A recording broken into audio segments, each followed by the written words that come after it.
जय हिंद दोस्तों, स्वागत है आप सभी का मेरे भाई आपके अपने परिवार में और जबरदस्ती यहाँ पर क्लास में। ठीक है। और आज की क्लास तो मतलब एक अपने आप में इतिहास ही होने वाली है। ठीक है, क्योंकि 3 बार हमने इसका कंटेंट बनाया और 3 बार हमने इसके कंटेंट को बदला है। कल अंतिम मोमेंट पे जो है मुझे पूरी तरीके से क्लास को रीशेड्यूल करना पड़ा, क्योंकि जो कंटेंट हम बना रहे थे उससे हम बहुत ज़्यादा सेटिस्फाइड नहीं थे। और मेरी थोड़ी सी एक आदत है यहाँ पर कि जब तक मैं अपने कंटेंट से सेटिस्फाई नहीं हो पाता हूँ तो मैं उसकी क्लास नहीं लेता हूँ। ठीक है। तो फाइनली बहुत बढ़िया तरीके से ऐसे हमने यहाँ आज के कंटेंट को सेट किया है कि कोई बच्चा अगर क्लास का आधा हिस्सा भी देखेगा तो भी उसको स्टैटिस्टिक्स जो है वो जितना हिस्सा देखेगा उतना पार्ट उसको समझ में आ जाएगा। अक्सर होता क्या है स्टैटिस्टिक्स में कि जब तक क्लास के अंतिम हिस्से तक तुम नहीं पहुंचते हो तब तक स्टैटिस्टिक्स का जो भाग है वो समझ में नहीं आता है। बट इस बार मैंने अलग रखा है, मैंने पूरी क्लास को 2 हिस्सों में बांट दिया है। एक हिस्सा वहां पर जिसके अंदर में आप नॉर्मल तरीके से जो नॉर्मल डेटा होता है उसके मेरे भाई मीन मीडियन मोड को निकाल पाओगे, और दूसरा हिस्सा यहाँ पर ऐसा जिसके अंदर में टेबल वाले सारे कैलकुलेशंस होंगे। तो इससे चीजें जो अंडरस्टैंडिंग होगी वो बहुत बेहतर हो पाएगी। क्या आप तैयार हैं? जल्दी से बताइए, सबसे पहले क्या आप तैयार हैं बताइए भाई। सारे के सारे रेडी हो? चलो आ जाओ, कोई दिक्कत की बात नहीं है। तो सबसे पहले हम पढ़ते हैं स्टैटिस्टिक्स यानी सांख्यिकी होता क्या है। ठीक है। तो यहां अगर हम बात करें तो आंकड़ों को एकत्रित करना, उनका विश्लेषण करना, उनकी व्याख्या करना, उनको प्रस्तुत करना और उन्हें व्यवस्थित करना, मेरे भाई इसको सांख्यिकी कहते हैं। ऐसे मान करके चलो कि ये क्लास के अंदर में 100 बच्चे हैं और मैंने सभी के वजन जो है वो नोट करके एक पेपर में दे दिया। अब जब सबके वजन को मैं तुम्हें नोट करके पेपर में दे दूंगा और रैंडमली मैं तुमसे कभी पूछ लूं, मैं तुमसे यहाँ पर ये पूछ लूं ज्यादा वाले की वैल्यू क्या है, कम वाले की वैल्यू क्या, बता दोगे। लेकिन मैं अगर ऐसे पूछूं कि सबसे ज्यादा वाले के रेस्पेक्ट में कितने लोग हैं, कम वाले के रेस्पेक्ट में कितने लोग हैं, पूरी क्लास का एवरेज कितना है, एवरेज से डेविएशन कितने का है, तो उस केस में तुम्हें होने लगेगा कष्ट। तो इन्हीं चीजों को मेरे भाई यहां पर कि कोई एक सिंगल संख्या सभी चीजों का बोध करा सके, उसीलिए मेरे भाई स्टैटिस्टिक्स को बनाया गया कि कई सारे आंकड़े हजारों की संख्याओं में मेरे भाई जो है वो नंबर है, लेकिन किसी एक नंबर की हम यहां पर बात करें और उससे सबकी पहचान हो जाए, तो इसीलिए वहां पर बनाया गया मीन, इसीलिए बनाया गया मीडियन और इसीलिए बनाया गया मोड, कि अगर हम इन शब्दों को कहते हैं तो वो शब्द से पूरे सभी लोगों की पहचान हो पाए और धीरे धीरे करके हम सारे लोगों को समझेंगे। तो यहां पर कई सारे बिखरे हुए डेटा को संभालना, व्यवस्थित करना, सही तरीके से उसको पेश करना, ये काम होता है स्टैटिस्टिक्स का। और सीजल में एक पोस्ट भी होता है जेएसओ नाम का, जूनियर स्टैटिकल ऑफिसर। तो जो स्टैटिकल ऑफिसर का काम होता है वो भी वही कि सर्वे करेगा, आंकड़े लेगा और आंकड़ों को व्यवस्थित करने का जो काम होगा वो मेरे भाई जेएसओ का होता है। ठीक है। उसके लिए स्टैटिस्टिक्स का एक पेपर बहुत मैंडेटरी होता है। आइए चलिए अगर हम बात करते हैं यहां पर फ्रीक्वेंसी को लेकर के। फ्रीक्वेंसी शब्द आप सुनेंगे जिसे हिंदी में आवृत्ति कहते हैं। शब्द में ही अपने आप में इसकी पहचान होती है। आवृत्ति का मतलब क्या होता है, कौन सी संख्या कितनी बार आई है। जैसे अगर मान लीजिए हम यहां पर 2 को लिख रहे हैं और यहां पर 2 को हमने 3 बार लिखा है। अब बताओ 2 कितनी बार आया है, तो 3 बार आया है। तो यानी फ्रीक्वेंसी का मतलब क्या हो गया, किसी शब्द का जितनी बार आना वो क्या कहलाता है, तो फ्रीक्वेंसी कहलाता है। इस बात को यहां पर ध्यान रखो। ठीक है। तो सबसे पहले मैं आपको बताता हूं सर होता क्या है। देखेंगे तो यहां पर पूरा जो स्टैटिस्टिक्स होता है ना, मैं आपको बहुत तरीके से बता रहा हूं, और ये जो टॉपिक है आपका ये 10वीं क्लास का टॉपिक है। ठीक है। जो क्वेश्चन इसमें पूछे जाते हैं वो 10th क्लास से ही इंस्पायर्ड होकर के पूछे जाते हैं। तो अगर हम पूरे के पूरे स्टैटिस्टिक्स की मेरे भाई यहां पर बात करें, ठीक है, तो ये जो पूरा का पूरा स्टैटिस्टिक्स यानी सांख्यिकी है बच्चों, ये 2 भागों में बटा है। भाई साहब आप भी देखिए, एक यहां पर ये वाला भाग, दूसरा यहां पर ये वाला भाग। एक यहां पर होता है बच्चों अनग्रुप्ड डेटा। ठीक है। यहाँ पर अनग्रुप्ड डेटा मतलब जिसको आप कहते हो कि बिखरा हुआ डेटा, और एक हमारे सामने यहाँ पर होता है ग्रुप्ड डेटा। ठीक है। यहाँ पर जो समेटा हुआ रहता है, जिसकी मेरे भाई यहाँ पर होती है ग्रुप्ड डेटा के ऊपर में बहुत सारी बातें हैं इसके अंदर में पढ़ाने की और कहने की। जैसे जैसे मैं यहाँ पर आगे सेशन को बढ़ाऊंगा वैसे वैसे बताता चलूंगा। जैसे अनग्रुप्ड डेटा का मतलब यहाँ पर ऐसा हो जाए कि 1 हो गया, 2 हो गया, मैंने मानो यहाँ पर 3 लिख दिया मेरे भाई, 7 लिख दिया, 8 लिख दिया और 9 लिख दिया। 3 3 6 7 8, और मान लेते हैं यहाँ पर फिर जो हो जाएगा हमारे सामने 9 और फिर हमारे सामने हो जाएगा 10। इस तरह से हमने डेटा लिख दिया। ये होता है अनग्रुप डेटा। और जो ग्रुप डेटा होता है वो यहां पर क्या होता है, ग्रुप डेटा भी 2 प्रकार के होते हैं। अगर आपको नहीं पता है तो मैं आपको बता देता हूं। ग्रुप डेटा भी 2 प्रकार के होते हैं। ठीक है। एक हमारे सामने होता है एक्सक्लूसिव, ठीक है, और एक हमारे सामने मेरे भाई यहां पर होता है इंक्लूसिव। ठीक है। अब बोलोगे गुरुजी यहां पर ये क्या एक्सक्लूसिव और इंक्लूसिव, बहुत तरीके से हम आपको बताएंगे। ठीक है। यहां पर मेरे भाई एक्सक्लूसिव और इंक्लूसिव की बात अगर हम करें तो देखिए बहुत तरीके से आप सारी बातों को समझिएगा। ये आपके सामने मैं यहां डेटा लेकर के जा रहा हूं। ठीक है। और मैंने कहा ना कि जीवन में तुम्हारे सामने सिर्फ इकलौती ये वीडियो होने वाली है। इसको अगर देख लिया तो लाइफ में तुमको कुछ और देखने की जरूरत नहीं पड़ेगी। नहीं पड़ेगी तो नहीं पड़ेगी, कोई स्टैटिस्टिक्स की वीडियो देखने की जरूरत नहीं पड़ेगी। सबसे ज्यादा लेटेस्ट, सबसे ज्यादा अपडेटेड, सबसे ज्यादा बेस्ट आपके सामने ये वीडियो होने वाली है। ठीक है। तो जैसे अनग्रुप डेटा की खासियत क्या होती है, अनग्रुप डेटा की खासियत यहां पर ये होती है कि इसमें जो चीजें होती हैं वो ऐसे ही नॉर्मल नंबर्स के बारे में बात करता है। और ग्रुप डेटा में 2 तरह का होता है, एक एक्सक्लूसिव और इंक्लूसिव। एक्सक्लूसिव की अगर हम बात करें तो जैसे हम ऐसे बात करते हैं 10 से लेकर के 20 तक, 20 से लेकर के 30 तक, मान लीजिए 30 से लेकर के कहां तक, तो 40 तक, 40 से लेकर के कहां तक, तो 50 तक, और 50 से लेकर के कहां तक, 60 तक। यानी ये क्लास की बात होती है। क्या होता है, क्लास की बात होता है, एक रेंज का बात होता है। यहाँ पर कोई रेंज नहीं रहता, यहाँ रेंज की बात होती है। इंक्लूसिव यहाँ पर क्या हो जाएगा, 10 से हो जाएगा 20, लेकिन यहाँ पर हो जाएगा 31 से मेरे भाई, यहाँ पर देखो यहाँ पर क्या हो जाएगा 30, फिर उसके बाद में 31 से मेरे भाई 40, फिर उसके बाद में 41 से मेरे भाई 50, फिर उसके बाद में 51 से लेकर के 60। अब यहाँ पर सर क्या हो जाएगा समझिएगा, दोनों में फर्क क्या होता है, क्यों उसको एक्सक्लूसिव कहा जाता है, क्यों उसको इंक्लूसिव कहा जाता है। इसको हम कहते हैं लोअर लिमिट और इसको हम कहते हैं अपर लिमिट, इस बात को याद रखिएगा, ठीक है। इस क्लास की जब भी आप बात करते हो तो इसको आप क्या कहते हो बच्चों, इसको कहते हो लोअर लिमिट कहते हो, यानी सबसे छोटा आंकड़ा, और आप इसे कहोगे अपर लिमिट। भाई साहब मैं आपको कभी छोटा सा क्वेश्चन पूछूंगा ना, आप यहां पर उसी में कंफ्यूज हो जाओगे। यहां पर ये किसको संबोधित कर रहा है, 10 से लेकर के 20 तक कर रहा है। मैं आपसे अगर ये सवाल पूछूं 20 किस कैटेगरी में आएगा, ऊपर वाले में आएगा कि नीचे वाले में आएगा, बताइए। तो आप बोलेंगे सर किस में आएगा, नीचे वाले में, पक्का कंफर्म है। देखिए बच्चों, इसमें होता क्या है, यहां पर जब हम 10 से लेकर के 20 तक की बात करते हैं ना, तो असल में हम 10 को काउंट करते हैं और 20 के पहले यानी 19 को काउंट करते हैं, लेकिन 20 को काउंट नहीं करते। 20 की काउंटिंग यहां से करते हैं, 20 से लेकर के फिर ये 29 होता है, फिर 30 की काउंटिंग यहां होती है, 30 से लेकर के 39 होता है, फिर 40 की काउंटिंग। इसीलिए इसका मतलब यहां पर ये वाले लिमिट को हम एक्सक्लूड कर देते हैं, छोड़ देते हैं, इसीलिए इसका नाम होता है एक्सक्लूसिव। इसीलिए इसका नाम क्या होता है, तो एक्सक्लूसिव होता है। समझ में आ रहा है बात यहां पर, तो 10 से लेकर के 19 यानी एक्सक्लूसिव। इसमें अच्छा ये जहां पर खत्म होता है शुरू भी अगला वहीं से, ये जहां खत्म होगा अगला भी शुरू वहीं से, लेकिन 20 की बात आएगा तो 20 इसमें काउंट होगा ना कि इसमें होगा, ठीक है। इंक्लूसिव की केस यहां पर क्या होती है, इंक्लूसिव में अगर 10 से 20 लिखा गया ना, तो 10 से 20 का पूरा डेटा आएगा, 10 भी आएगा, 11 भी आएगा, 12 भी आएगा, 13 भी आएगा, 20 भी आएगा। लेकिन जब 21 की बारी होगी तो 21 कहां मिलेगा, नीचे मिलेगा। तो इसमें लास्ट वाले को छोड़ देते हैं तो एक्सक्लूसिव हो जाता है, ले लेते हैं तो इंक्लूसिव हो जाता है। तो असल में क्या होता है, मेन बात होती है आपकी 3 चीजें, ठीक है। और ये तीनों को मेरे भाई हिंदी में हम यहाँ पर क्या कहते हैं, चलिए देखिए। तो सबसे पहले जो सबसे मेन होता है वो हमारे सामने क्या होता है, एक होता है मीन, एक होता है मेरे भाई यहाँ पर मीडियन, और एक होता है हमारे सामने मोड। बच्चों इनको मैं यहाँ पर हिंदी से ज्यादा इंग्लिश में रिपीट करूंगा, बट आप ध्यान रखिएगा। मीन का हिंदी यहाँ पर क्या होता है, तो माध्य होता है, इस बात को ध्यान रखो। मीडियन का मतलब माध्यिका होता है ना भाई, ठीक है। यहाँ पर कैसे लिखेंगे इसको, ये सही है, ठीक है। थोड़ी मात्रा की अशुद्धि होगी, देखिएगा एक बार। माध्यिका को मैं एक बार देखता हूँ भाई, माध्यिका माध्यिका सही तो है, मतलब ये यह जो है ये इधर से आएगा, ठीक है। तो यहाँ पर मेरे भाई जो हो जाएगा वो ऐसे हो जाएगा, माध्यिका, ठीक है। तो यहाँ पर ये माध्यिका हो जाएगा, और यहाँ पर क्या हो जाएगा, मोड का मतलब क्या हो जाएगा भैया, बहुलक ना, ठीक है। तो छोटा हुआ बड़ा हुआ जाएगा, ठीक है। बहुलक मेरे भाई यहाँ पर ये हो जाएगा आपके सामने। तो कुल मिलाकर के अगर हम बात करते हैं, देखिए हिंदी मीडियम से हो तो हिंदी छोड़ कहाँ रहे हैं, हम बोले थोड़ा सा ज्यादा इंग्लिश वाले शब्द को रिपीट कर देंगे। अब इसमें इतना बुरा मानने की क्या जरूरत है, थोड़ा तुम भी तो मेहनत कर ही सकते हो। छोटा ऊ रहता है भाई, हम सही लिख रहे थे। तो यहाँ पर क्या हो जाएगा, छोटा ऊ हो जाएगा, ठीक है। यहाँ पर आप देखिए, तो हमारे सामने क्या होता है, 3 चीजें हमें कैलकुलेट करनी होती है, मीन, मीडियन, मोड, यानी माध्य हो गया, माध्यिका हो गया, बहुलक हो गया, ठीक है। तो मैंने पूरे सेशन को 2 भाग में बांटा है। पार्ट नंबर 1 हमने यहाँ पर इसको बांटा है, क्योंकि पार्ट नंबर 1 में यहाँ पर जो होता है वो अनग्रुप डेटा होता है, इनका मीन, मीडियन और मोड निकालना आसान होता है, इनमें कहीं पर कोई फॉर्मूला नहीं होता है।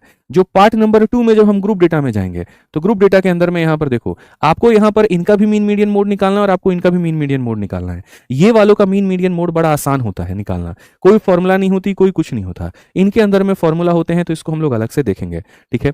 आइए चलिए शुरुआत करते हैं पार्ट नंबर 1 की। यहाँ पर यहाँ से आपका पार्ट नंबर जो 1 है वो बच्चों शुरू होता है। समझ में आ गया बात, यहाँ पर क्या शुरू होता है भैया, पार्ट नंबर 1 होता है, ठीक है। पार्ट, और यहां पर क्या हो जाएगा, तो पार्ट यहां पर हो जाएगा मेरे भाई 0 1 यहाँ पे, भाग नंबर 1 यहाँ। और भाग नंबर 1 किसको संबोधित कर रहा है, मैं बार बार ये शब्द कह रहा हूं, भाग नंबर 1 किसको कह रहा है दोस्त मेरे, तो भाग नंबर 1 जो हमारे सामने मित्र कह रहा है, ठीक है। यहाँ पर इसको बढ़िया से, खूब मजा आने वाला है आज, तुम लोग को इतना आनंद आएगा ना, लाइफ में एक्सपेक्ट नहीं किए होगे, इतना मजा आने वाला है। तो ये हम किसके बारे में चर्चा करने वाले हैं, अनग्रुप्ड डेटा के बारे में। अनग्रुप्ड डेटा के बारे में हम यहाँ चर्चा करेंगे, और एक एक करके सबकी परिभाषा भी पढ़ेंगे और सबका मान भी हम निकालेंगे, ठीक है। आ जाओ, तो सबसे पहला है तुम्हारे सामने मीन। मीन का मतलब होता है माध्य। माध्य क्या होता है, माध्य का मतलब कहीं ना कहीं एक तरीके से एवरेज से तुम रिलेट कर सकते हो। दी गए आंकड़ों का माध्य सभी प्रेक्षणों के योग के प्रेक्षणों की कुल संख्या से विभाजित करने पर प्राप्त होगा। कहने का मतलब अगर मानो 5 रुपए हैं, 10 रुपए हैं और 15 रुपए हैं, और मैं कहूं कि इनका माध्य निकालो, तो कहीं ना कहीं माध्य हमारे सामने मीन है, और मीन कहीं ना कहीं एवरेज है। मतलब हमको क्या करना है, सारे प्रेक्षणों को जोड़ना है, और प्रेक्षणों को जोड़ करके जितनी संख्याएं हैं, 3 है तो 3 से डिवाइड करनी है। 15, 25, 10, 30, 30 को 3 से डिवाइड करेंगे 10 आएगा, तो मीन कितना आएगा, 10 आएगा।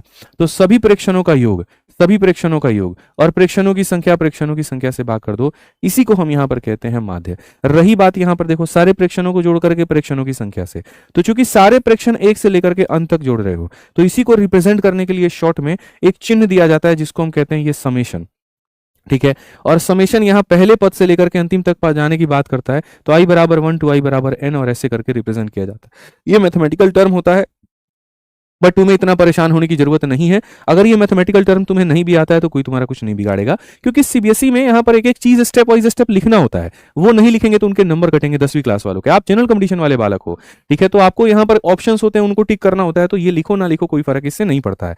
आसान भाषा में इतना याद रख सकते हैं, मीन का मतलब सबको जोड़ के नंबर ऑफ टर्म से भाग करना। तो यहाँ पर अगर हम बात करें मीन को जोड़ के, तो sum of all observation divided by number of observation. यही क्लास अगर मैंने तुम्हारी कल ली होती, मैं इतना बेहतर तरीके से नहीं पढ़ा पाता, क्योंकि भाई मुझे पता है 3 बार पूरा का पूरा मैंने पूरा शीट रिवाइज किया है, सारे कंटेंट मैंने दोबारा से बनाए हैं, तब जाकर के तुम्हारी मैं ये क्लास लेकर के आ पाया हूं।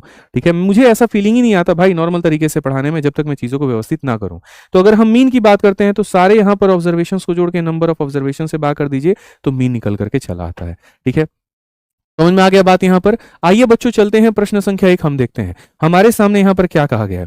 हमारे सामने कहा गया ये सारे के सारे प्रेक्षण हैं यहां पे, और 35 है मेरे भाई। इन सब का समानांतर माध्य ज्ञात करिए, इन सब का मीन ज्ञात करिए। सबसे पहला क्वेश्चन ही है ग्रुप डी में यहां पर पूछा गया है। देखो भाई, 2 तरीके से मीन निकाला जाता है, यानी एवरेज निकालने के भी 2 तरीके होते हैं। एक तो हमारे सामने हो जाता है बेसिक, जो मैंने आपको कई बार पढ़ाया। मीन मतलब एवरेज आसान भाषा में, ठीक है, आसान भाषा में रिलेट करने के लिए मीन का मतलब क्या होता है एवरेज। इसमें कहीं पर इंक्रीजिंग ऑर्डर, डिक्रीजिंग ऑर्डर और यहां पर ये सब का कोई जो रोना धोना है वो नहीं होता है। सिंपल तरीके से आप यहां पर बना सकते हैं। तो अगर आप इनको मीन निकालना चाहते हैं, तो जितने भी डेटा हैं आपके सामने, जैसे 79 हो गया, 42 आपके सामने हो गया, उसके बाद में 47 आपके सामने हो गया, ठीक है, 77 आपके सामने हो गया मित्र, फिर 49 हो गया, फिर उसके बाद में 75 हो गया, फिर उसके बाद में 56 हो गया, फिर उसके बाद में यहाँ पर 26 हो गया, फिर उसके बाद में 35 हो गया। सबको जोड़ करके यहाँ पर कितने डेटा हैं? 1 2 3 4 5 6 7 8 9। तो यहाँ पर 9 ऑब्जर्वेशन है। तो ये sum of all the observations divided by number of observation, 1 2 3 4 5 6 7 8 9। ठीक है, जगह अगर हम सबको जोड़ते हैं तो क्या होगा? 5 और 6 11, 6 17, 5 22 और 9 31, 7 38, 38 7 45, 45 और 2 47, 47 और 9 कितना हो जाएगा? तो सीधा सीधा बोलोगे गुरुजी 56 का 6, पास में 5 हो गया हमारे सामने। 3 2 5 10 17 21 7 28 32 32 4 36 36 और 6 42 43, 43 5 48। तो हमारे सामने ये हो जाएगा डिवाइडेड बाई 9। 9 से अगर आप काटोगे 9 5 45 हो जाएगा, 9 चौके 36 हो जाएगा। तो यहाँ पर 54 जो है वो आंसर आएगा। तो ये बच्चों हमारे सामने इस तरीके से क्या हो गया? तो हमने मीन निकाला, sum of all observations divided by number of observations. ये तो हमारे सामने हो गया मीन यानी एवरेज। याद करो जब हम आपको एवरेज पढ़ा रहे थे, तो एवरेज पढ़ाते वक्त में भी हमने यहां पर आपको बताया था कि एवरेज कैसे निकालते हैं, डेविएशंस के माध्यम से। कौन सी चीज कैसे होती है? जैसे यहां पर मैं आपको एक एग्जांपल देता हूं, ठीक है, एग्जाम्पल मैं आपको मेरे भाई यहां पर समझा रहा हूं। अगर मान लीजिए मेरे भाई यहां पर एवरेज को निकालने का, जैसे किसी बच्चे के पास 10 रुपए है, किसी के पास में 11 है, किसी के पास में 12 है, किसी के पास में 9 है, किसी के पास में 8 है। तो सर एक होता है एवरेज निकालने का तरीका, क्या होता है कि हम यहाँ 10 प्लस 11 प्लस 12 प्लस 9 प्लस 8 हम सबको जोड़ करके डिवाइड बाई कितना कर दें? तो 5 कर दें। तो सर यहाँ पर 20 10 30 और 40, 40 बटे मेरे भाई यहाँ पर हो जाएगा 5, यानी कितना हो जाएगा? 8 हो जाएगा। तो सर ये हमारे सामने क्या हो जाएगा? एवरेज हो जाएगा। एक तरीका तो यहाँ पर ये है। दूसरा तरीका जो है मेरे भाई यहाँ पर वो क्या होता है? दूसरा तरीका यहाँ पर ये होता है कि इन चीजों को जो है यहाँ पर आप लेकर के जाओ, ठीक है मेरे भाई यहाँ पर। और दूसरा तरीका ये होता है कि डेविएशंस देखो, डेविएशन हम कैसे निकालते हैं? किसी एक संख्या को औसत मान लीजिए आप यहाँ पे, इनमें से किसी भी संख्या को मान लीजिए, मान लीजिए आपने इसको औसत मान लिया, और उससे देखिए कौन कितना ज्यादा है कौन कितना कम है। या मान लीजिए आप यहाँ पर इसको औसत मान लिए, ठीक है, आप इसी को औसत मान लीजिए, इसको औसत। तो ये 12 से कितना कम है? 2, 12 से 1 कम, 12 से 0, 12 से कितना कम है? 3, और 12 से कितना कम है? 4। तो टोटल जो कमी आएगी मेरे भाई यहाँ पर, वो डेविएशन में एवरेज कितने का आएगा? तो आप बोलोगे गुरुजी यहाँ देखो 4 3 7 2 9 1 10, 10 की कमी आएगी। और कितने लोगों में बटेगी? तो 5 लोगों में, यानी हर बंदे पर कितने की कमी आएगी? 2 की। तो जो आंसर होगा वो यहाँ पर क्या होगा? जो तुमने माना था और जितने की कमी आई, यानी आंसर कितना होगा? 10 होगा। यहाँ पर कुछ गड़बड़ किया हमने क्या भाई? ठीक है, 10 20 देखो 12 8 20 20 30 40 50, माफ करिएगा यहाँ 50 बटे 5 है ना, तो यहाँ पर 50 बटे 5 तो कितना आ जाएगा? 10 आ जाएगा। ठीक है, अब मैं यहाँ पर आपको ये बात कहता हूँ बहुत तरीके से कि जैसे डेविएशन में क्या होता है, किसी को भी तुम मान सकते हो। एग्जाम्पल के तौर पर मैं तुम्हें दिखा रहा हूँ, मानो यहाँ पर ये था। अभी डेविएशन में तुम यहाँ पर क्या करोगे? सेम तरीके से 10 हो गया, 11 हो गया, 12 हो गया, 9 हो गया और 8 हो गया।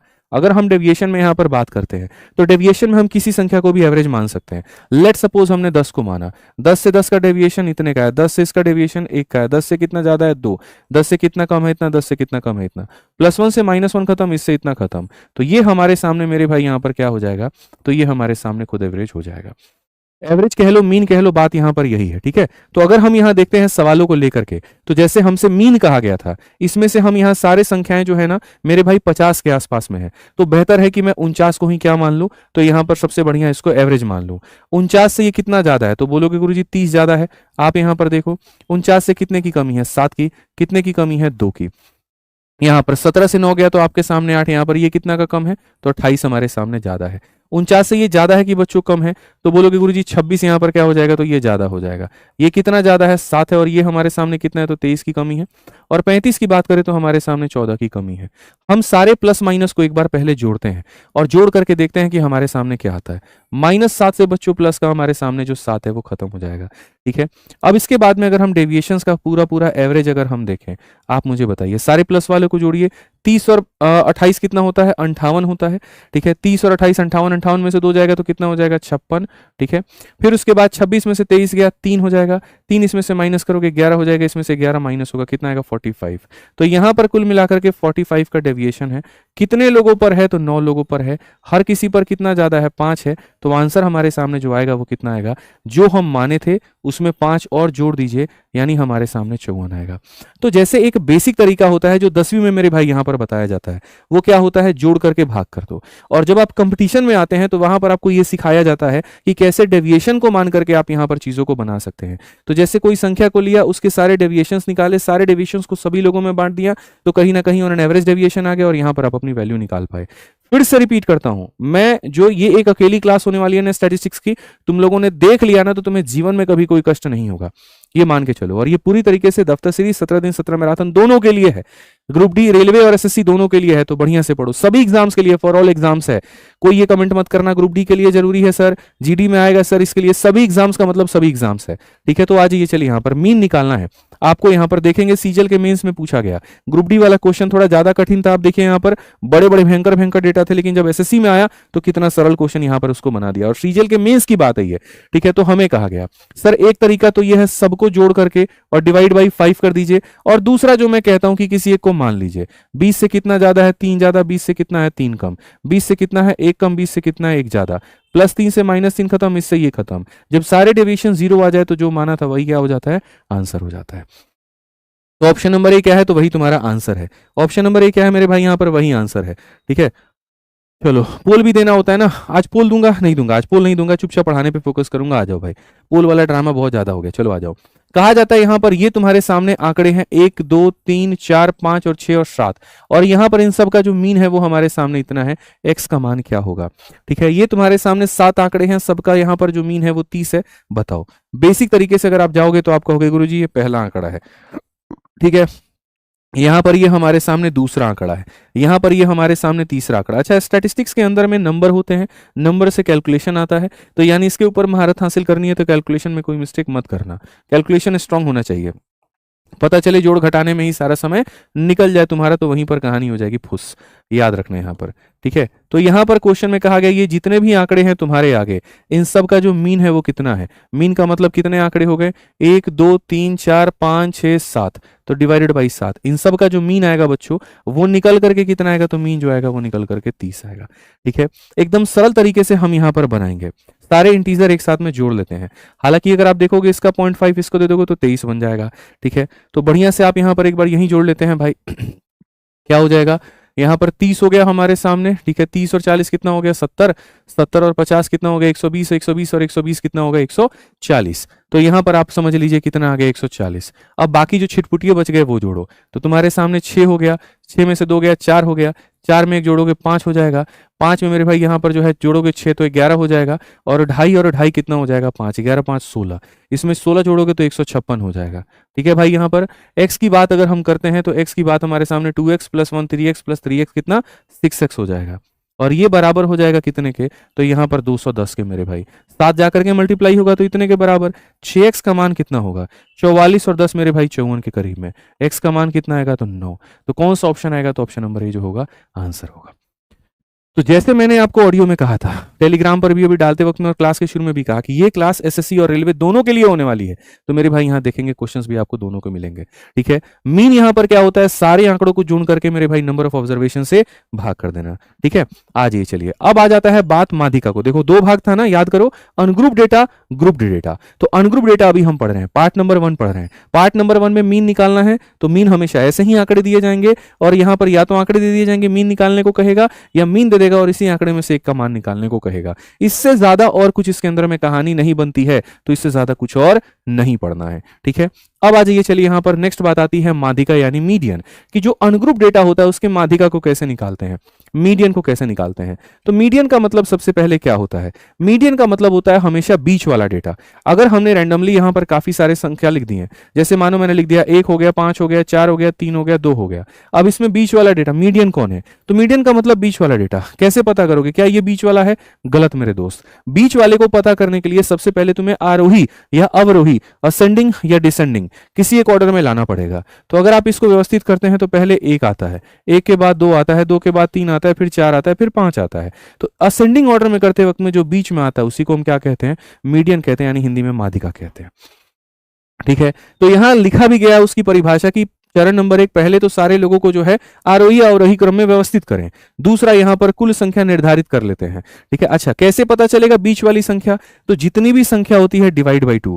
अगर देखो दो केस बनते हैं, या तो नंबर ऑफ टर्म्स ऑड आता है या नंबर ऑफ टर्म्स इवन आता है। तो अगर तुम्हारे सामने नंबर ऑफ टर्म्स ऑड आता है, मान लो n पद हैं, तो यहां पर क्या हो जाएगा, तो सीधा हो जाएगा n/2 यहां पर, ठीक है। मतलब जितने भी पद हो गए उसमें एक जोड़ करके डिवाइड बाई 2। अगर पदों की संख्या ऑड होती है, मैं अभी समझाऊंगा, पदों की संख्या ऑड होती है तो n+1 डिवाइड बाई 2, और अगर पदों की संख्या इवन होती है तो n/2 और n+1/2 के बीच वाला जो पद होगा उसको कहेंगे, इसको मैं थोड़ा और आसान बना दूंगा। तो जैसे अगर मीडियन की बात करने की है तो पहले असेंडिंग या डिसेंडिंग ऑर्डर में लेकर आओ, टोटल नंबर ऑफ ऑब्जर्वेशंस को पता करो, नंबर ऑफ टर्म्स अगर मान लीजिए यहां पर अगर n का मान ऑड है, यानी कहीं ना कहीं यहां पर जो है वो विषम संख्या है। कैसी संख्या है? विषम संख्या है। तो विषम संख्या है तो मीडियन जो होगा वो हमेशा n+1/2 होगा। लेकिन अगर नंबर ऑफ टर्म्स इवन है यानी सम संख्या है, तो जो मीडियन होगा वो n/2 और n/2+1 मेरे भाई यहां पर, यानी n+1/2 वाला जो है ये वाला पद हमारे सामने होता है। सवालों में कहा गया क्रिकेट मैच में 11 खिलाड़ियों द्वारा बनाए गए रन इस प्रकार है, माध्यिका यहां पर क्या होगा? 11 खिलाड़ियों के द्वारा यहां पर ये है। तो माध्यिका के लिए सबसे पहला इसको व्यवस्थित करना होगा आपको। अगर आप इसको व्यवस्थित नहीं करेंगे तो मजा नहीं आएगा। सबसे छोटा पद कौन सा है? 7 है। 7 के बाद भैया कौन सा सबसे छोटा? देखो यहाँ पे सबसे छोटा 1 है, फिर उसके बाद में 7 है, फिर उसके बाद में यहाँ पर 9 है। तो बढ़िया से लिखते चलो, 1 आ गया, फिर 7 आ गया, और फिर कितना आ गया? 9 आ गया। उसके बाद में अगर हम देखेंगे यहाँ पर तो हमारे सामने क्या है? 11 हो जाएगा यहाँ पर। उसके बाद में भैया हो जाएगा 16 कितनी बार में? 2 बार में, ठीक है। यहाँ पर ध्यान रखना। और एक और बार 16 है। 16 कितनी बार है? 3 बार है। तो यहाँ पर एक बार 11 हो जाएगा, 16 हमारे सामने 3 बार हो जाएगा। अब उसके बाद में बताना मेरे मित्र, तो बोलोगे गुरुजी 51, 81, 101, 121। तो गुरुजी 51 हो गया, 81 हो गया, 101 हो गया और 121 हो गया। हमें यहाँ पर क्या करना है? हमें यहाँ पर बच्चों सभी लोगों का जो है वो क्या बताना है? माध्यिका। और ये एसएससी का पूछा गया क्वेश्चन है, इसीलिए मैं फिर से कह रहा हूं, ये अकेली वीडियो एसएससी और रेलवे दोनों वालों के लिए रामबाण है। दफ्तर सीरीज वाले जीवन में कभी हल्ला मत करना कि स्टैटिस्टिक्स तुमको नहीं पढ़ा है, पढ़ा रहे हैं, नहीं देखोगे तुम्हारी गलती है, ठीक है। आ जाओ चलो। तो यहां पर हमने क्या कहा? तो हमने यहां पर कहा कि भैया यहां पर जो है हमसे क्या बोला गया? तो हमसे कहा गया इनका जो है मीडियन बताने को। एक संख्या इधर काटो, एक इधर काटो, एक इधर काटो, एक इधर काटो, एक इधर काटो, एक इधर काटो, इधर काटो, इधर काटो, इधर काटो, इधर काटो, जो बच गया वही आंसर है। क्या हो जाएगा तो मेरे भाई? 16, ऑप्शन नंबर डी, ठीक है। बढ़िया तरीके से यहां पर, ठीक है।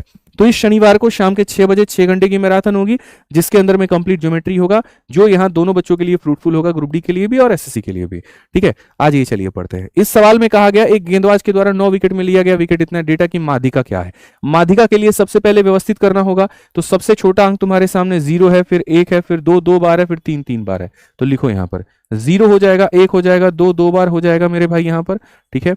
फिर उसके बाद में 3 हमारे सामने 2 बार हो जाएगा, फिर 4 है, फिर 5 है और फिर 6 है। हमसे कहा गया मेरे भाई यहां पर जो है वो बढ़िया तरीके से माध्यिका बताओ। सीधा सीधा 3 लोग इधर से काटो, 3 लोग मेरे भाई इधर से काटो, अब एक इधर से एक इधर से, जो बच गया वो माध्यिका है। ऑप्शन नंबर ए आंसर है। तो मीन का मतलब क्या होता है? जोड़ करके यहां पर नंबर ऑफ टर्म से डिवाइड कर देना। माध्यिका का मतलब बीच वाला जो पद होता है वो आंसर होता है। 6 नंबर क्वेश्चन सारे के सारे लोग आंसर करो फटाफट। कुछ छात्रों की आयु 12, 13, 16, 18, 14 और ये सारी है, ठीक है। छात्रों की माध्यिका यहाँ पर क्या होगी? तो मैं तो यहाँ पर इससे भी जा सकता हूँ हालांकि, लेकिन थोड़ा सा रिस्की हो जाता है। एक सबसे छोटा डेटा फिर एक सबसे बड़ा, बट तुम व्यवस्थित ही कर लो, ज्यादा सही रहेगा। तो यहाँ पर सबसे छोटा है 11, फिर उसके बाद में 12, फिर 13, फिर 14, ठीक है, फिर 15 हुआ, फिर 16 है, 17 है, 18 है, 19 है, ठीक है, और 13 भी है यहाँ पे, 13 2 बार है। तो यहाँ पर हम लोग लिख लेते हैं बच्चों सारी संख्याओं का, है ना। 11 है, 11 के बाद में 12 है, 12 के बाद में 13 हमारे सामने 2 बार है, फिर 14 है, फिर 15 है, फिर 16 है, फिर 17 है, फिर 18 है और फिर 19 है। देखिए तो यहाँ पर 11, 12, 13 2 बार है हमारे सामने, 14 1 बार है, फिर उसके बाद में 15 हो गया बच्चों, 15 हो गया, 16 हो गया, 17 हो गया, 18 हो गया, 19 हो गया। यही है मीडियन हमसे कहा गया है। सीधा सीधा यहाँ से 4 लोगों को लीजिए, यहाँ से भी 4 लोगों को उड़ा दीजिए। 14 और 15 के बीच में कितना आता है? 14 15 के बीच में 14.5 आता है, खेल खत्म। तो उतना सोचने की जरूरत ही हमें यहाँ पर नहीं है। बहुत तरीके से अगर हम जाएंगे तो हमारी जो बात है वो बन जाएगी। अब आ जाओ 7 नंबर क्वेश्चन देखते हैं। सबसे पहला आंसर कमेंट बॉक्स में किसका आता है? क्वेश्चन में कहा गया माध्यिका। भाई माध्यिका जीवन में तो नहीं भूलोगे, व्यवस्थित करना है इंक्रीजिंग ऑर्डर में और बीच वाले टर्म को लेकर के आना है। यहां पर मुझे जहां दिख पा रहा है, ठीक है, यहां पर जो है सबसे पहले 2 1 बार, 2 1 बार, 2 कितनी बार आ जाएगा बच्चों? 2 बार आ जाएगा। फिर उसके बाद में 3 आ चुका है हमारे सामने, ठीक है, 3 के बाद में 4 भी आ चुका है, तो यहाँ पर 3 और 4 भी हम लिख देंगे। 5 1 बार, 2 बार, 3 बार, तो मेरे भाई यहाँ पर 5 हमारे सामने हो जाएगा 3 बार। फिर उसके बाद में 7 हो गया, 8 हमारे सामने 2 बार, 9 और 11, 7 हो गया, 8 हमारे सामने 2 बार हो जाएगा, 9 हो जाएगा और 11 हो जाएगा। क्वेश्चन में हमसे माध्यिका कहा गया 1 2 3 4, 1 2 3 4, एक इधर एक इधर एक इधर एक इधर, मतलब यहाँ पर इन दोनों के बीच में, और इन दोनों के बीच में क्या होगा? 5 होगा। ऑप्शन नंबर सी जो है वो आंसर है। ऑप्शन नंबर जो सी है मेरे भाई यहाँ पर क्या आंसर है? सीधा सीधा ऐसे काटते चलो, बात खत्म, उतना क्यों सोचना। आ जाइए 8 नंबर क्वेश्चन पे, देखते हैं आंसर कौन देगा सबसे पहले। तो मीन का मतलब सारे लोगों को जोड़ करके divide by number of observation, मतलब यहाँ पर जो होगा माध्यिका का मतलब सबको जोड़ करके नंबर ऑफ ऑब्जर्वेशन से भाग करना।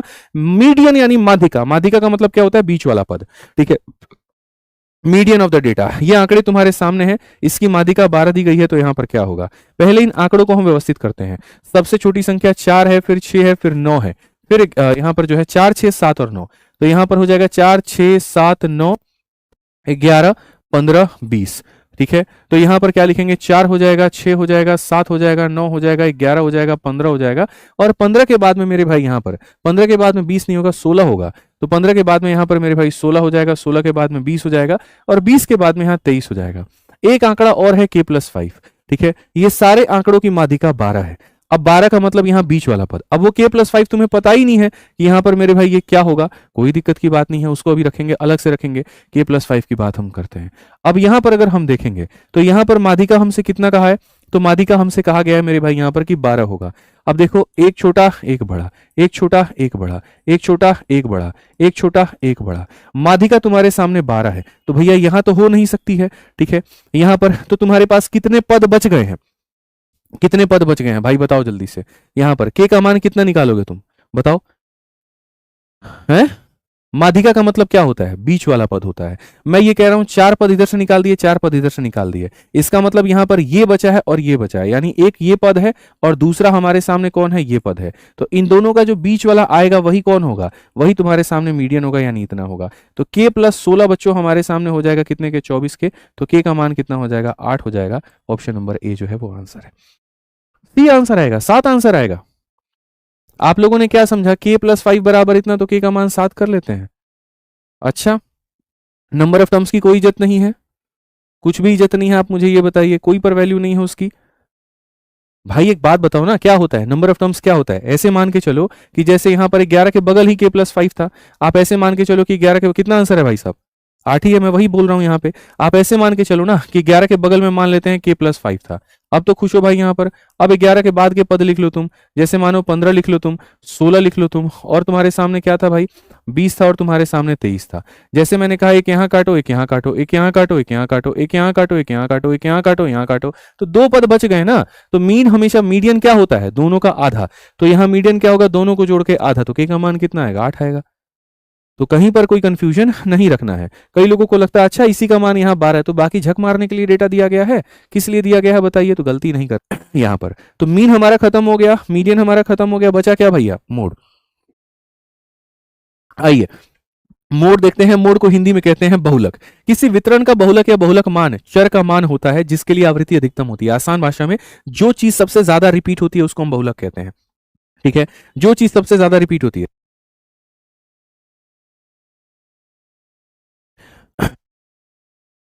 यहां पर मेरे भाई तो हमारे सामने कहा गया इसका बहुलक क्या होगा। बहुलक की जब हम बात करते हैं ना, अब ये तुम्हारे सामने देखो 13 एक बार है, 15 एक बार है, 31 एक बार है, 12 एक बार है, 27 है, 13 है। इसमें सबसे ज्यादा बार तुमको कौन दिख रहा है? तो यहां पर एक 13 एक बार दिख रहा है, 13 एक बार दिख रहा है। 13 कितनी बार दिखा? 2। लेकिन एक को देखने के चक्कर में दूसरे को मिस मत कर दो वहां पे, ये बहुत जरूरी है। ये भी देखो 27 कितनी बार? एक बार। 27 कितनी बार? 2 बार। 27 कितनी बार? 3 बार। तो जोन चीज ज्यादा बार आई है वही बहुलक होगा। ज्यादा बार 27 आई है तो 27 क्या हो जाएगा? बहुलक हो जाएगा। बहुलक को इंग्लिश में हम यहां पर मोड कहते हैं। The value of a variable that occur the most frequently in a distribution, ठीक है, इज कॉल्ड द मोड। यहां पर इसमें अगर हम देखेंगे तो 27 हमारे सामने ज्यादा बार आया तो 27 हमारा क्या है? तो बहुलक है। ठीक है, क्वेश्चन देखना है और खाली उड़ाना है, और यहां सही तरीके से। अच्छा, इसमें भी मैं आपको बताता हूं मेरे भाई, यहां पर लोग गलती क्या करते हैं। आपके सामने मैंने क्वेश्चन दे दिया, निम्नलिखित आंकड़ों का बहुलक ज्ञात करिए। ठीक है, अब बहुलक ज्ञात करिए तो तुम हर एक संख्या को खोजते हो। 44 कितनी बार है? 45 कितनी बार है? 51 कितनी बार है? 50 कितनी बार है? 53 कितनी बार है? भैया अगर तुम 10वीं क्लास में होते, जहां ऑप्शंस नहीं दिए जाते हैं, जहां आंसर खुद से लिखना होता है, तो समझ भी आए। यहां तो तुम्हारे पास ऑप्शन है, ऑप्शन है तो मेरे भाई यहां पर बस ऑप्शन के आगे लिखो ना, बात खत्म। 44 को कहा गया, 44 की गिनती करो, एक बार हो गया मेरे मित्र यहां पर, और कहीं पर पूरे क्वेश्चन में है तो यहां एक 2 बार और एक 3 बार, इसके आगे लिख दो मेरे भाई 3। 55 की बात हम करते हैं, 55 55 55 55 55 55 तो खाली एक बार आ गया और एक बार 2 बार आ गया, तो यहां 2 बार लिख दो। 51 की बात हो रही है, एक बार 51 है मित्र यहां पे, एक बार 51 है यहां पे, और कहीं पर है नहीं है तो 2 बार हो गया। 40 की बात कही गई है, 40 तो भैया पूरे डेटा में जहां तक दिखा, एक यहां दिख गया, एक यहां दिख गया, 2 दिख गया, और कहीं पर दिखा तो नहीं। सारे लोग 2 2 बार आए हैं, खाली ये 3 बार आए, तो आंसर कितना होगा? ये होगा। तो हमें है ना सिर्फ ऑप्शंस में वो जो 4 ऑप्शंस दिए गए हैं उस पर फोकस करना है, उन्हीं को खोजना है, सबको नहीं खोजना। और इसमें ये देख लेना है ज्यादा बार जो आया होगा वो क्या होगा? बहुलक होगा। खेल खत्म भाई। यहाँ पे इसमें असेंडिंग और डिसेंडिंग का कोई ड्रामा ही नहीं रहता है। यहाँ पर याद रखिए, ना मीन में असेंडिंग डिसेंडिंग का ड्रामा होगा आरोही अवरोही का, ना मोड में असेंडिंग डिसेंडिंग का ड्रामा होगा, सिर्फ होगा तो मीडियन में होगा, क्योंकि वहां बीच वाला पद निकालना पड़ता है और वो क्रम के हिसाब से, अरेंजमेंट के हिसाब से है, इसीलिए उसमें जरूरत पड़ेगी। निम्नलिखित आंकड़ों का बहुलक ज्ञात करिए। फिर से सबको मत देखो, खाली इन्हीं को देखो। 71 की काउंटिंग करो। 71 एक बार आ चुका है मित्र, 2 बार आ चुका है, 3 बार आ चुका है, और यहां पर मुझे जहां तक लग रहा है और कहीं पर नहीं आया तो 3 बार। 84 की बात करते हैं। 84 एक बार आ गया दोस्त मेरे यहाँ पर, 84 2 बार आ चुका है, और हम 84 की बात कर सकते हैं क्या? तो कहीं पर भी नहीं है, तो 2 है, तो ये तो खत्म ही हो गया, इससे कम है तो आंसर ही नहीं हो सकता। 82 की बात हम करें मित्र यहाँ पर, 82 एक बार, 82 2 बार। ठीक है, 82 कितनी बार हो गया दोस्त? 2 बार हो गया। ठीक है ना, और 82 कहीं पर है क्या? क्या क्या क्या कहीं पर है? ये भी नहीं हो सकता क्योंकि कम ही है। 86 की बात भी कर लेते हैं आज। 86 86 एक बार है, 86 86 86 86 2 बार है, 86 86 86 86 कहीं पर भी नहीं है, तो ये भी खत्म। आंसर कौन सा होगा? ये होगा। क्यों? क्योंकि बाकी सारे 2 बार हैं और ये 3 बार है। खेल खत्म भाई। ठीक है, तो ऑप्शंस के हिसाब से जाओगे तो जल्दी बनेगा। अब ये सब तरीके लोगों को पता नहीं होते हैं। अच्छा, दूसरी बात क्या होता है यहाँ पर कि एक ही कंटेंट है, स्टैटिस्टिक्स का, एसएससी, रेलवे सब सेम ही है। ठीक है, आपको लगता है वो अलग है, वो अलग है, फिर उसके बाद सही से फोकस नहीं कर पाते। एक ही बार पढ़ो, तरीके से पढ़ो, अच्छे से पढ़ो, तुम्हारा सारा का सारा मेरे भाई यहाँ पर नैया पार हो जाएगा। ठीक है, और ऑप्शंस पे ध्यान दो। 9 छात्रों द्वारा परीक्षा में प्राप्त अंक किस प्रकार से है? आपको क्या पता करना है? अंकों का बहुलक यानी मोड। यहाँ पर बहुलक यहाँ पर कौन है? तो देखो 8 कितनी बार आया है? 8 2 बार आया है। 7 कितनी बार आया है? 3 बार। 7 एक बार, 7 2 बार, 7 3 बार। तो सबसे पहले बहुलक कौन होगा? तो 7 होगा। कितनी बार आया? 3 बार। A number of student scoring average, औसत से ज्यादा लाने वाले कितने बालक हैं? तो भैया सबसे पहले तो एवरेज अपन निकालते हैं। एवरेज हम कैसे निकालते हैं? औसत। सबको जोड़ो, 8 और 5 13, 13 और 7 20, 20 9 29, 29 6 35, 35 7 42 8 50 57 10 67। तो हमारे सामने इतना है। और कितने लोगों का है मेरे भाई? यहाँ 1 2 3 4 5 6 7 8 9, 9 लोगों का है। यहाँ पर 9 सतह हो जाएगा 63, और उसके बाद में 4 हो गया, 9 चौके हो जाएगा 36, 7.4। यानी यहाँ पर कहा गया औसत से अधिक अंक प्राप्त करने वाले छात्रों की संख्या 7.4 से प्राप्त करने वालों की संख्या अधिक। ये 7.4 से ज्यादा है, ये 7.4 से ज्यादा है, ये 7.4 से, ये 7.4 से। कितने बालक होंगे? 4 होंगे। तो वही ऑप्शन आंसर होगा जिसमें 7 और 4 होगा। इसमें 7 है और 3 है, और इसमें 7 और 4 है, तो ऑप्शन नंबर डी जो होगा वो आंसर होगा कि गुरुजी बहुलक हमारा इतना है और हमारे औसत से ऊपर लाने वाले इतने हैं। और याद रखना यहाँ पर इस सेशन को तुम लोग लाइव ही लो तो ज्यादा बेहतर है। बाद में कई लोग ये सोचते हैं ना कि हम रिकॉर्डेड फॉर्मेट में देख लेंगे, बाद कभी नहीं आता है। जो मजा लाइव में है, जो डाउट को क्लियर कराने का लाइव में है ना, वो बाद में नहीं है, ध्यान रखो। इसमें ऑप्शन नंबर अभी ये आंसर दे रहे थे ना, लग गई ना तुम्हारी लंका? यहाँ पे सही तरीके से फोकस करो। आ जाओ, क्वेश्चन में साफ तौर पर कहा गया यदि ये तुम्हारे सामने समुच्चय और इसका बहुलक कितना है 26 है, तो एक का मान क्या होगा? मोड हमारे सामने क्या है? 26 है। तो यानी मोड अगर 26 है तो 26 से ज्यादा बार आया होगा। आप समझिए, उसके बगल का डेटा हम यहाँ लिख देते हैं। ए हमारे सामने है, ए प्लस हमारे सामने मेरे दोस्त यहाँ पर 2a है, और उसके बगल में यहाँ पर क्या है? तो a प्लस 4 है। ये हमारे सामने a प्लस 4 है। मैं यहाँ पर ये लिख देता हूँ, ठीक है। अब मैं यहाँ पर क्या कह रहा हूँ, मैं आपको जो बात समझाना चाह रहा हूँ, यहाँ से मिटाइए आप इसको, ठीक है। मैं यहाँ पर जो कहना चाह रहा हूँ ये, मेरे सामने ये डेटा है और इसका यहाँ पर बहुलक कितना है, मोड कितना है? 26 है। पहली बात, मोड की परिभाषा क्या होती है? मोड की परिभाषा होती है जो चीज ज्यादा बार आई हो। इसके अंदर में कौन ऐसी चीज है जो ज्यादा बार आई है? ए खाली यहाँ पर कितनी बार आया? एक बार। ए प्लस मेरे भाई 2a कितनी बार आया है? ठीक है, a प्लस 2 है मेरे मित्र, यहाँ पर a प्लस 2 है, a प्लस 2 है। a प्लस 2 कितनी बार आया है? एक बार। और कहीं पर a प्लस 2 है? नहीं। a प्लस 4 कितनी बार? एक बार। लेकिन a plus 6, a plus 6, a plus 6 ये 3 बार है। तो जो चीज ज्यादा बार हो वही बहुलक है। ये 3 बार है यानी यही बहुलक है, और ये बहुलक हमारे सामने किसके बराबर है? 26 के। तो ए का मान कितना हो जाएगा? 20 हो जाएगा। ऑप्शन नंबर ये आंसर है। जो चीज ज्यादा बार हो वही बहुलक होती है, ठीक है। आ जाओ, चलो 14 नंबर क्वेश्चन को देखो फटाफट। क्या कहा गया? मोड तुमसे पूछा गया है और साथ में यहां पर कहा गया find the mode of the data, बहुलक बताना है। गिवन एक इक्वेशन है, दूसरा इक्वेशन है। तो पहली बात, सवाल को हल करने के पहले हमारे सामने एक इक्वेशन ये है और एक इक्वेशन ये है, हम इसको हल करना पसंद करेंगे। इससे क्या होगा, हमारा कहीं ना कहीं एक्स और वाई का मान आएगा, और आएगा तो उसमें रखेंगे। तो क्वेश्चन में हमसे यहां पर क्या कहा गया? तो क्वेश्चन में कहा गया 3x प्लस 7y, और ये मान हमारे सामने कितना है? तो 42 है। दूसरा हमसे कहा गया 7x प्लस मेरे भाई यहाँ पर 3y, ये हमारे सामने बच्चों कितना है? 58 है, ठीक है। अगर आप यहां पर इसको बनाना चाहते हैं तो आप यहां पर इसको कैसे बनाएंगे? आप यहां पर मेरे भाई जो है वो ये बात करेंगे, और यहां पर क्या करेंगे? तो देखो 3 को 7 से गुना, 7 को मेरे भाई यहां पर 3 से गुना, ठीक है। मानते हो इस बात को यहां पर? तो जब यहां पर ऐसे कहा जाएगा गुना करने को, तो आप यहां पर क्या करोगे? आप यहां पर x को खत्म करो, y का मान है 3 7 21, 3 7 21, ठीक है। इसमें से इसको घटाइए, खत्म हो जाएगा। 3 3 के 9, या ऊपर वाले से नीचे वाले को घटा दो मेरे मित्र, यहाँ पर ऊपर वाले से नीचे वाले को। 21 में से 21 खत्म, 7 7 कितना हो जाता है? 49, ठीक है। और 3 3 कितना हो जाता है? 9। 49 में से 9 गया तो कितना हो जाएगा? 40 y हो जाएगा। भाई यहाँ पर समझ में आ गया? 7 × 2 14, 7 चौक 28, और ये कितना हो जाता है? 29। अगर हम देखें 3 8 मेरे भाई 24, 5 3 15 2 17। अगर हमारे सामने देखें 120, तो यहां पर इसका मान 120 आएगा। y की वैल्यू कितनी हो जाएगी मित्र? 3 हो जाएगी। y का मान कितना हो जाएगा? 3। अब y का मान हमारे सामने 3 है, x का मान नहीं निकाल सकते हो क्या? आप बताइए, x का मान नहीं निकाल सकते हो आप? y का मान 3 रखो, 3 रखो, 3 × 3 9, 9 जाकर के इसमें से कटेगा 49। 7x का मान 49, तो 7 49 को 7 बार में काटेगा, तो x का मान 7 हो जाएगा। ये आपके सामने x की वैल्यू आ गई।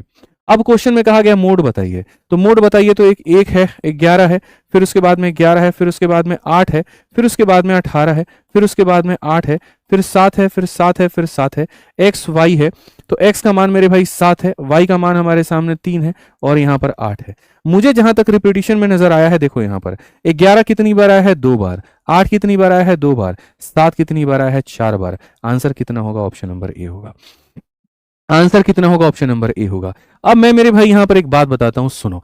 मैं अगर तुमसे ये बात कह दूं तो बोलोगे गुरुजी क्या दिमाग है आपके पास में, ऐसा दिमाग हमारे पास में क्यों नहीं है? भाई देखो, आप जनरल कंपटीशन की तैयारी कर रहे हो, और जनरल कंपटीशन की तैयारी कर रहे हो तो जनरल कंपटीशन में दोस्त मेरे क्या होता है? ऑप्शंस का खेल होता है, आपको एग्जैक्ट वैल्यू निकालनी नहीं होती है। तो फिर आपने ये ड्रामा क्यों किया? आप यहां पर वैल्यू को लेकर के क्यों गए? क्वेश्चन के अंदर में आपसे कहा गया था बहुलक बताने को। बहुलक का मतलब होता है जो चीज ज्यादा बार आई हो, ठीक है। अब जब यहां पर काउंटिंग करोगे तो यहां 11 कितनी बार आया है? 2 बार। 8 कितनी बार आया है? 2 बार, ठीक है। ज्यादा से ज्यादा ये हो सकता है कि x का मान 11 हो जाए और y का भी मान 11 हो जाए, यही हो सकता है। तो आंसर तुम्हारे सामने 11 बन जाता, यही होता ना, क्योंकि भाई यहां पर फिर कितनी बार इसकी आवृत्ति हो जाती? 4 बार। तो अगर x और y दोनों के दोनों 11 होते तो यहां देखो 11 का 7 गुना 77, और 11 का 3 गुना इतना, तो यह आंसर होता ही नहीं। तो 11 x और y नहीं हो सकते हैं, ठीक है। अब मानो 8 2 बार आया है, तो यहां पर ये ऑलरेडी 3 बार है, तो 3 बार से ज्यादा ही आना पड़ेगा। 3 बार से ज्यादा अगर ये आंसर नहीं हो सकता, और अगर 8 आंसर होगा तो 8 आंसर होगा, तो 8 को 2 बार आ चुका है, इसको सरपास करने के लिए दोनों को 8 बनना पड़ेगा। अगर दोनों को 8 बनना पड़ेगा तो 8 रख करके देखो, तो 8 7 56, 8 3 24, 58 कभी नहीं आएगा। तो यहां पर ये है कि ये अलग मान होगा और ये अलग मान होगा, यानी ना ये 11 होंगे ना 8 होंगे, ये 2 बार, ये 2 बार, और ये ऑलरेडी 3 बार है। इसका मतलब यहां पर अगर इसमें से 7 इसको नहीं भी मिलता है तो भी आंसर क्या होगा? तो 7 होगा। तो भी आंसर क्या होगा 7 होगा। वो 2 बार है, वो 2 बार है और ये 3 बार है, तो अभी भी ये जीत रहा है। इसके हारने की संभावना तब हो सकती है जब ये दोनों के दोनों 11 हो जाएं, जो कि रखने पर नहीं बना, या फिर इसके हारने की संभावना तब हो सकती है जब दोनों के दोनों 8 हो जाए और वो भी नहीं बना। तो ये 11 भी नहीं है, 8 भी नहीं है, तो जीवन में ये हार ही नहीं सकता। हार नहीं सकता मतलब ये जीतेगा, जीतेगा मतलब यही बहुलक है, बात खत्म। ठीक है, बच्चा कह रहा है 8 3 बार है। अरे अरे भाई, तो अच्छा आपका ये कहना है 8 3 बार है, 2 ये और यहाँ पर 8 3 बार है। अच्छा ठीक है, फिर 3 बार और 3 बार तो दिखा दिया ना हमने, बढ़िया, कोई दिक्कत नहीं है। चलो 3 बार है, 3 बार का मेरे भाई समझ में। तो पहली बात ये तुम्हारे हार गए भाई, कोई बात नहीं। यहाँ पर 1 बार, 2 बार और यहाँ पर कितनी बार हो गया, 3 बार हो गया आपके सामने। अगर इसमें से कोई एक 8 आ जाएगा तो जीत जाओगे, ठीक है। और अगर इसमें से कोई एक 7 आएगा, जीत जाओगे। अच्छा, तब निकालना पड़ेगा भाई, हमने उस 8 को नहीं देखा था, इसी वजह से यहाँ पर कोई बात नहीं, कैलकुलेट कर लो, क्या दिक्कत है। ऐसा नहीं हो सकता फिर 8 को लेकर के नहीं कर सकते, फिर आपको कैलकुलेट ही करना पड़ेगा। मैंने इस 8 को नहीं देखा था, इस वजह से मैंने वो लॉजिक लगा दिया, बाकी कोई दिक्कत नहीं, बेसिक्स तो आपको मैंने बता ही दिया, ठीक है, कोई इशू नहीं है यहाँ पे। आ जाइए, चलिए 15 नंबर सवाल हम लोग देखते हैं।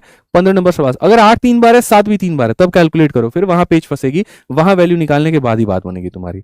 आ जाओ, निम्नलिखित आंकड़ों में से बहुलक की गणना। देखो, जब तुम ऐसे लिखते हो ना, तो इसका मतलब क्या होता है, पहले इसका अर्थ समझा करो। इसका मतलब ये होता है 5 कितनी बार है, 7 बार। 7 कितनी बार है, 8 बार। 8 कितनी बार है, 9 बार। मेरे भाई 6 कितनी बार है, 10 बार। 4 कितनी बार है, 11 बार। क्या मैंने यहां सही लिखा है, मैंने गलत लिखा है। क्या लिखा है भाई साहब यहाँ पे, ठीक है, यहां पर कहा गया आंकड़ों का बहुलक, find the mode of the data. सही लिखा है, गलत लिखा है, बताओ जल्दी से, एक सेकंड। या height in centimetre, number of plants, ठीक है, फाइंड द यहाँ पर जो होगा मेरे भाई, इन corresponding number of plants the mode of the data. सही तो है भाई यहाँ पे, ठीक है। तो यहां पर जैसे क्या होगा, यहां पर ये होगा कि आपको ये देखना होता है कि कौन सी संख्या मेरे भाई ज्यादा बार आई है। आप क्या कह रहे हैं भाई साहब, बताइए। हाँ, तो वही रुक जाइए ना, अभी हम बता रहे हैं ना, ठीक है। 2 क्वेश्चन है आपके सामने, आप क्वेश्चन नंबर 15 देखिए। एक ग्रुप डी का क्वेश्चन है जहां पर कहा गया निम्नलिखित आंकड़ों से बहुलक की गणना करें। यहां दिनों की संख्या लिखी है, नंबर ऑफ पेशेंट्स लिखा है। एक और आपके सामने यहां पर यह सवाल है, नीचे दी गई तालिका में पौधों की ऊंचाई है, आपके सामने हाइट है, और यहां पर कहा गया पौधों की संगत, यहां पर जो है नंबर दिए गए हैं, और ये बोला जाता है आपको यहां पर ये पता करें। कभी भविष्य में अगर आपको सामने कंफ्यूजन आ जाता है, कभी कुछ आ जाता है, मैं आपको बताता हूं। सर ये जो नंबर ऑफ प्लांट्स होते हैं, सर इसके करस्पॉन्डिंग हमेशा देखना होता है। नंबर ऑफ प्लांट्स कभी आंसर में आ ही नहीं सकता, ये जो नंबर होगा ना, ये आंसर में नहीं आएगा, इसके करस्पॉन्डिंग जो व्यक्त करेगा वो आंसर आएगा। क्योंकि अगर ये आंसर होता तो इसमें से देखो कोई भी चीज ऑप्शन में नहीं है, तो मैं वही बता रहा हूं कि जैसे अगर ये आंसर होता तो नहीं, तो हमें ये देखना है ये कितनी बार है, इतनी बार। आप समझ रहे हैं, मतलब बेसिकली मेरा ये कहने का है कि जैसे कौन सी संख्या कितनी बार रिपीट हुई है, ठीक है। तो बेसिकली ये संख्या और ये इतनी बार रिपीट हुआ है, साथ ऐसे लिख लो, आप ऐसे समझ लो कि सर ये दिन इतनी बार आया, ये दिन इतनी बार आया, ये दिन इतनी बार आया, ठीक है। तो हमसे मोड में अगर पूछा, जैसे माने यहां पर आप जब ये लिखते हो 7 है, 7 कितनी बार आता है, तो बोलते हो गुरुजी 3 बार, लेकिन आंसर क्या होता है, तो आंसर हमेशा 7 होता है। जितनी बार आता है वो आंसर नहीं होता है, जो संख्या रिपीट होती है वो आंसर होता है। तो अगर हम वही बात करें, सबसे ज्यादा बार कौन आया, 8, लेकिन उसके करस्पॉन्डिंग कौन है मेरे भाई, 9 है, तो आंसर क्या होगा, वो संख्या होगी। कितनी बार आया ये आंसर नहीं होगा, कौन सी संख्या आई वो आंसर होगा, तो आंसर इसका कितना होगा, तो सी होगा। कितनी बार आया वो आंसर नहीं होता है, उसके करस्पॉन्डिंग जो संख्या है वो आंसर होता है। तो यहां पर वही है, ये बताएगा कितनी बार आया है, 14 कितनी बार आया, 27 कितनी बार आया, 23 कितनी बार आया, 21 कितनी बार, तो ये 12 बार आया है। तो जो संख्या ज्यादा बार आती है उसी को हम मोड यानी बहुलक कहते हैं। तो कौन सी संख्या आई है, तो 21 आया। कितनी बार आया वो आंसर नहीं होता, उसके करस्पॉन्डिंग जो संख्या होती है वो आंसर होती है। तो ऑप्शन नंबर ए आया, ठीक है। इस सवाल में आ जाइए, तो यहां पर कोई दिक्कत की बात है, तो पार्ट नंबर 1 में हमने मीन सीखा। मीन का मतलब क्या होता है, सबको जोड़ के divide by number of terms, ये होता है हमारा माध्य। फिर उसके बाद में मीडियन यानी माध्यिका, सभी को नंबर असेंडिंग ऑर्डर में व्यवस्थित करना है, और बीच वाला टर्म हमारा मीडियन हो जाएगा।